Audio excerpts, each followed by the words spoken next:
یہ نادانی کی بات ہے کہ مالدار ہونے کے لیے جمع کیا،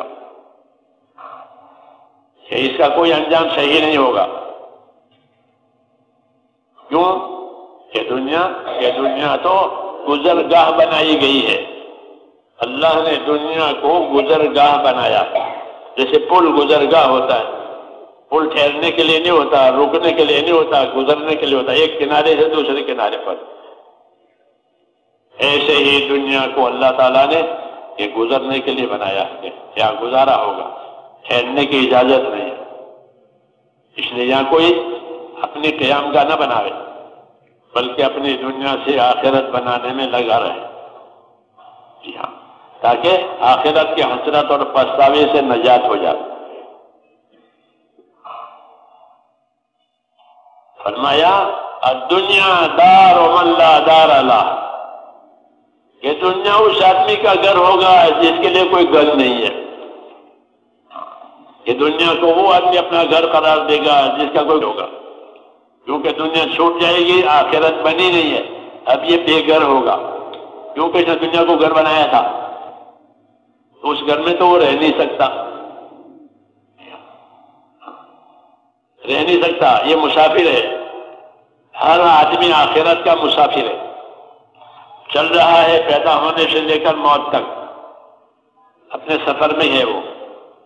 اس لیے کہا کہ دنیا دار من لا دار لہ، دنیا اس آدمی کا گھر ہے جس کا کوئی گھر نہیں۔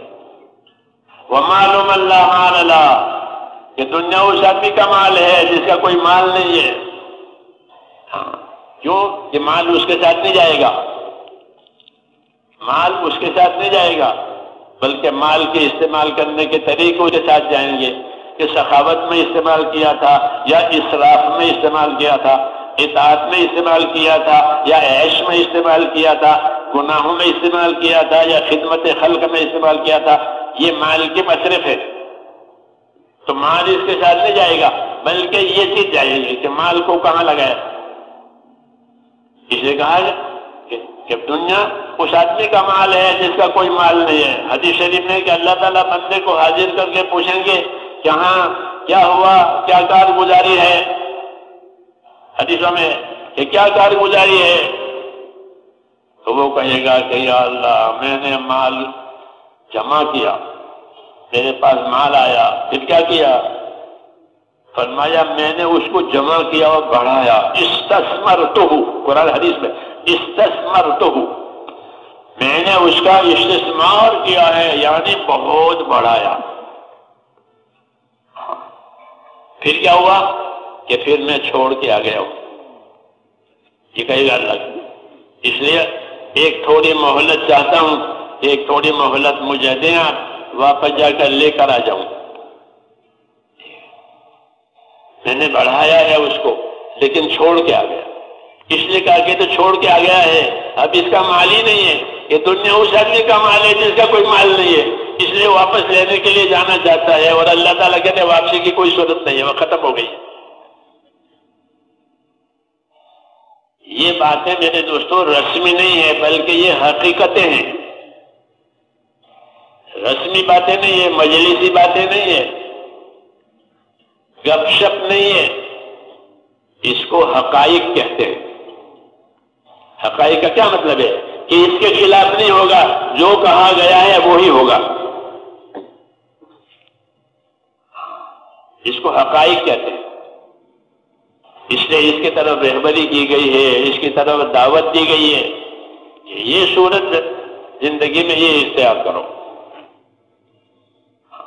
اس لیے حضور صلی اللہ علیہ وسلم نے ان تمام تفصیلات کو اجمالی طور پر کہا کہ دنیا تمہارے لیے بنائی ہے اور تم کو آخرت کے لیے بنایا ہے،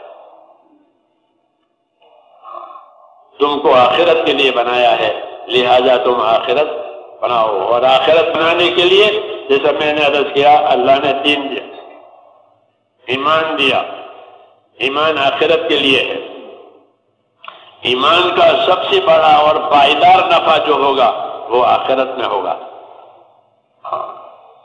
ایمان کا نفع ایک ذرے کے برابر بھی ایمان لے کر گیا ہے کہ دنیا سے کئی گنا بڑی جنت اللہ اس کو ہمیشہ کے لیے دیں گے اور خوش ہو کے دیں گے۔ ایمان کا بڑا نتیجہ ہے اور ایمان کا بڑا اثر ہے، اس کا اجر بھی زیادہ ہے، اثر بھی زیادہ ہے۔ کہ ایمان کا اجر تو یہ ہے کہ ایک ذرے کے برابر بھی ایمان لے کر گیا ہے ہاں تو اس پر اللہ اس کی یہ قدر کرے گی کہ اللہ پر ایمان لے کر آیا، اللہ کو اللہ مان کر آیا ہے۔ اور ایمان کا اثر کیا ہے کہ ایمان کا اثر یہ ہے کہ ایک آدمی بھی روئے زمین پر اللہ اللہ کرنے والا ہے اور کوئی نہیں، ایک ہی ہے اور وہ بھی اللہ اللہ کرتا ہے، تو اس کے اللہ اللہ کرنے کی وجہ سے اللہ پوری دنیا کو باقی رکھیں گے، قیامت نہیں آئے گی، قیامت نہیں آئے گی۔ ایک ایمان والے کا صرف اللہ اللہ کرنے کا یہ اثر ہے تو دنیا کا اثر الگ ہے، آخرت کا اجر الگ ہے۔ یہ ایمان کی بات ہے، اس لیے کہتے ہیں اپنے ایمان کو بڑھاؤ، اپنے ایمان کو تازہ کرو، اپنے ایمان کو نیا کرو۔ ایمان پرانا ہو جاتا ہے، ایمان پرانا ہو جاتا ہے جیسے کپڑا پرانا ہو جاتا ہے، ایمان پھٹ جاتا ہے، اس کی پیوند کاری کرو، جیسے کپڑا پھٹ جائے گا تو عیب نظر آئے گا۔ ایمان پھٹ گیا، ایمان میں کمزوری آ گئی، اللہ کے غیر سے ہونا نظر آئے گا، یہ عیب کی بات ہے۔ اللہ کے غیر سے کچھ نہیں ہوتا، اللہ سے ہوتا ہے، اللہ سے ہوتا ہے، اللہ کے غیر سے نہیں ہوتا۔ اللہ اکیلا خالق بھی ہے، مالک بھی ہے، متصرف بھی ہے، دنیا کے تمام اسباب کو اللہ استعمال کرنے والا ہے، نفع میں نقصان میں۔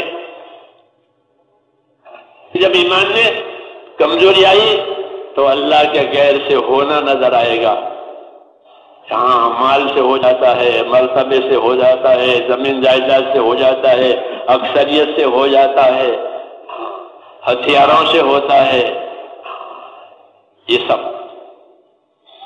یہ کیا بات ہوئی کہ ایمان میں کمزوری آئی ہے، اس لیے یہ عیب نظر آ رہے ہیں، یہ سب عیب ہے، اللہ کے غیر سے کچھ نہیں ہوتا۔ لا الہ الا اللہ، سبحان اللہ، کہ اللہ کی ذات پاک ہے، اللہ کو کام لینے میں ان چیزوں کی کوئی ضرورت نہیں ہے، اپنی قدرت سے کام کرتے، اس لیے کہ اپنے ایمان کو تازہ کرو، لا الہ الا اللہ کو پڑھا کرو، لا الہ الا اللہ کو پڑھا کرو کثرت سے۔ توحید کا یہ قرار ہے، یہ توحید اللہ کی امانت ہے، توحید یعنی ایک اللہ پر ایمان، جیسے اللہ نے کہا ہے یہ توحید امانت ہے امت کے سینوں میں۔